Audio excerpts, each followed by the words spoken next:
आज के प्रधानमंत्री और भारत के सबसे लोकप्रिय नेता श्री नरेंद्र मोदी के नेतृत्व में आज धारा 370 को भारतीय संसद ने समाप्त कर जम्मू और कश्मीर को भी भारत का अभिन्न हिस्सा बनाया है। मैं आज सरदार पटेल की स्मृति को फिर से वंदन करता हूं। भारतीय सिविल सर्विस के सरदार पटेल स्थापक रहे हैं, ये नाते भी उनको याद करना उचित है।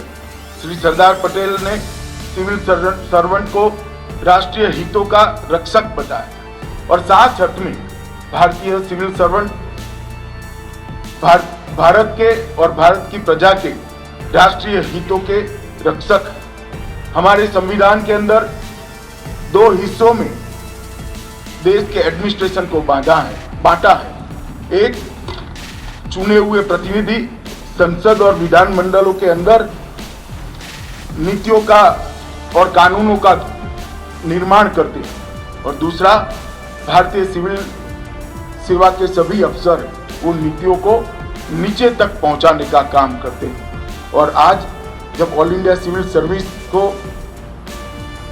एक नई बैच मिलने जा रही है, पुलिस सेवा को नई बैच मिलने जा रही है, उस वक्त मैं आप सबको बताना चाहता हूं कि श्री सरदार पटेल ने भारतीय पुलिस सेवा को भ्रष्टाचार मुक्त भारत का प्रहरी बनाया था। आज यहाँ से जो भी प्रोबेशनर सेवा के अंदर जिस राज्य में जाएगा, सरदार पटेल की ये उक्ति को हमेशा आपकी सेवाएं समाप्त होने तक मैं मानता हूं कि आपके जहन के अंदर उसको संभाल कर रखने जैसा है। जब आप एग्जाम की तैयारी करते हो, पास होंगे या विफल होंगे इसका डर मन को सताता है।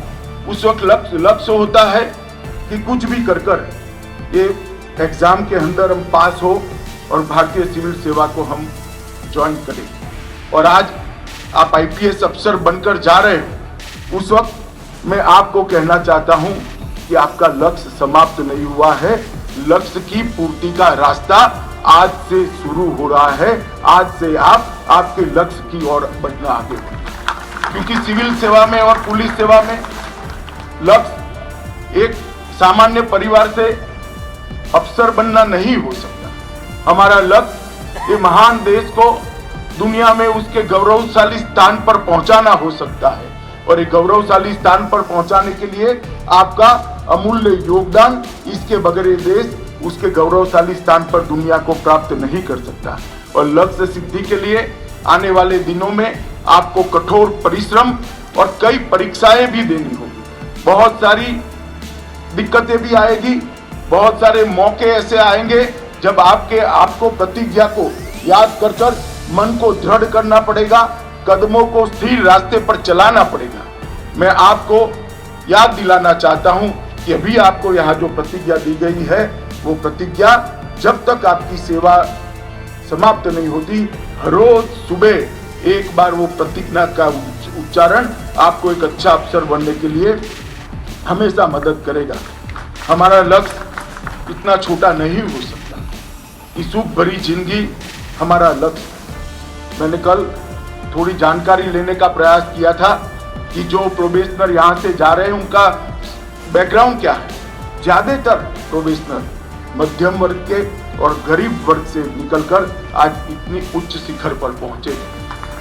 ईश्वर ने आपको मौका दिया है कि आप तो कल से आईपीएस अफसर बनकर आपके जीवन में एक बड़ा मकाम हासिल कर लेंगे, मगर ये आईपीएस अफसर बनकर आपने हासिल किया हुआ मकाम उन करोड़ों गरीबों को अपने गरीबी के स्तर से ऊपर उठाने के लिए और भारत को बेहतर बनाने के लिए अगर आप उपयोग करते हो, तो आपकी ही तरह आज भारत में जी रहे सभी भाई बहनों के लिए ये बहुत बड़ी शांति के लिए और बहुत सुख के लिए आगे का रास्ता प्रशस्त करेगा।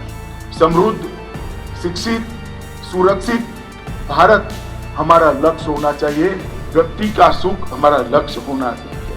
आज मैं आपको यहाँ से कहना चाहता हूँ कि आपका काम समाप्त नहीं हुआ है, आपका काम आज से शुरू हुआ है। ये महत्वपूर्ण पड़ाव है, महत्वपूर्ण मकाम। हमारा लक्ष्य विशाल, विविधतापूर्ण और महान देश को संरक्षित रखना और उसके लोकतांत्रिक मूल्यों को बरकरार रखना है। आपने हमेशा याद रखना पड़ेगा कि जिस पुलिस बल का नेतृत्व आप करने जा रहे हैं, जिस पुलिस बल को आप ज्वाइन करने जा रहे हैं, आज तक इस देश की सुरक्षा में 33,000 से ज्यादा पुलिस जवानों ने अपनी प्राण की आहुति देकर सर्वोच्च बलिदान दिया है। वो महान परंपरा का आप एक अंग बनने जा रहे हैं। वो 33,000 जवान जिन्होंने कहीं हिमालय की चोटियों पर, कहीं दंगाइयों का सामना करते हुए, कहीं घुसपैठियों के साथ मुठभेड़ करते हुए, कहीं आतंकवादियों को खदेड़ने में अपने जीवन का सर्वोच्च बलिदान दिया, वो हमसे आशा करते कि उनके बताए हुए रास्ते पर हम आगे चले और उनके जीवन के बलिदान को, मां भारती को सर्वोच्च स्थान पर पहुंचाकर उनके बलिदान को सार्थक करने की जिम्मेदारी आज से आप 103 पुलिस अफसर की है।